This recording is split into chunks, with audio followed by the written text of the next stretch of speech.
Mitra.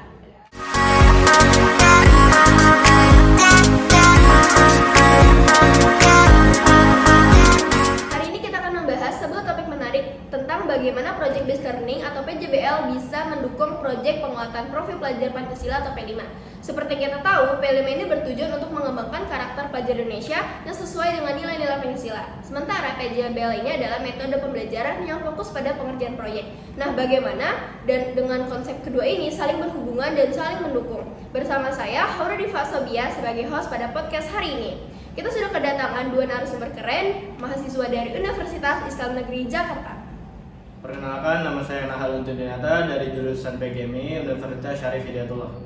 Perkenalkan, nama saya Nasrina Mubita dari program studi PGMI dari kampus Universitas Islam Jakarta.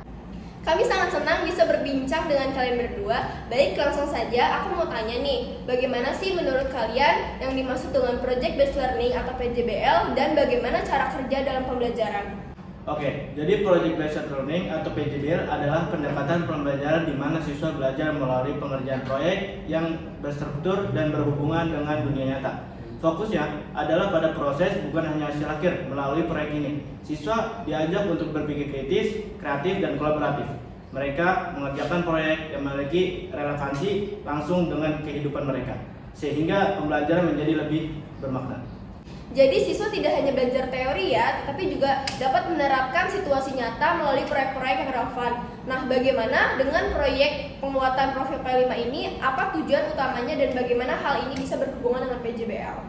Benar sekali, P5 sendiri merupakan bagian dari kurikulum Merdeka yang bertujuan membentuk karakter pelajar Indonesia yang sesuai dengan nilai-nilai Pancasila. Ada 6 dimensi profil pelajar Pancasila yang perlu kita kembangkan. Yang pertama ada beriman dan bertakwa kepada Tuhan Yang Maha Esa. Yang kedua berakhlak mulia. Yang ketiga mandiri. Keempat bergotong royong. Lima berpikir kritis. Yang keenam kreatif. Hubungan P5 dengan PJBL sendiri sangatlah erat, karena PJBL adalah salah satu cara yang efektif untuk mengembangkan karakter ini yang melalui proyek yang nyata yang melibatkan siswa secara aktif. Melalui PJBL, siswa bisa mempraktikkan gotong royong, belajar berpikir kritis, dan menjadi lebih mandiri dalam proses pembelajaran. Jadi kita bisa melihat ya bahwa PJBL ini bisa menjadi media yang sangat cocok untuk mencapai tujuan P5. Bisa diceritakan contoh implementasi PJBL yang mendukung P5. Bagaimana caranya PJBL diterapkan di kelas untuk mengembangkan profil pelajar Pancasila? Baik, salah satu proyek yang bisa kita terapkan di kelas adalah tentang lingkungan hidup dengan tema gaya hidup berkelanjutan. Saya meminta siswa bekerja sama dalam kelompok untuk merancang solusi pengurangan sampah di sekolah. Dalam proyek ini mereka harus melakukan riset tentang sampah, bekerja sama dalam kelompok untuk mencari solusi yang terbaik, dan pada akhirnya mereka akan mempresentasikan hasil mereka kepada seluruh sekolah atau di kelas. Siswa belajar untuk bergotong royong karena proyek ini membutuhkan kerjasama tim. Mereka juga harus berpikir kritis serta mencari solusi terbaik dan menjadi lebih mandiri karena sebagian besar pekerjaan dilakukan dengan inisiatif mereka sendiri. Wah, menarik sekali ya. Jadi dalam proyek ini nilai-nilai Pancasila seperti gotong royong dan berpikir kritis bisa muncul secara alami ya, karena siswa benar-benar terlibat dalam proses pembelajarannya. Benar sekali, mereka tidak hanya belajar dari buku, tetapi juga bisa dari pengalaman langsung. Dan itu yang bisa membuat mereka lebih memahami pentingnya nilai-nilai tersebut.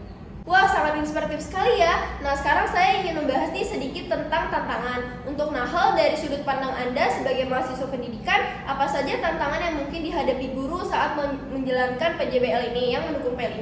Dan bagaimana cara mengatasinya?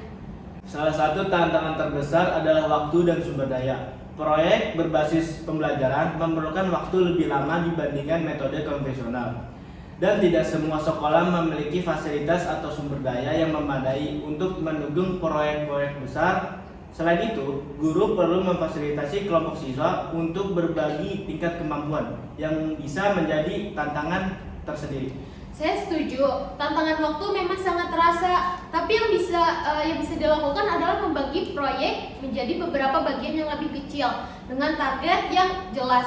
Misalnya minggu pertama siswa lebih berfokus pada riset, minggu kedua pada perencanaan dan seterusnya. Ini bisa membantu siswa mengelola waktu mereka dengan lebih baik dan proyek pun tidak merasa terlalu terbebani. Wah, luar biasa sekali ya. Jadi dengan PJBL ini siswa bisa mendapatkan tidak hanya pengetahuan akademis saja, tetapi juga dalam keterampilan sosial ataupun nilai-nilai Pancasila sangat penting. Terima kasih banyak kepada Nahal dan Nasrina atas ilmu yang telah diberikan. Semoga informasi yang kita bahas hari ini bisa memberikan wawasan baru dan menginspirasi bagi para pendengar semuanya. Tetap semangat untuk mendidik dan membangun generasi masa depan yang baik. Saya Haura Diva Sobiah pamit undur diri. Sampai jumpa. Wassalamualaikum warahmatullahi wabarakatuh.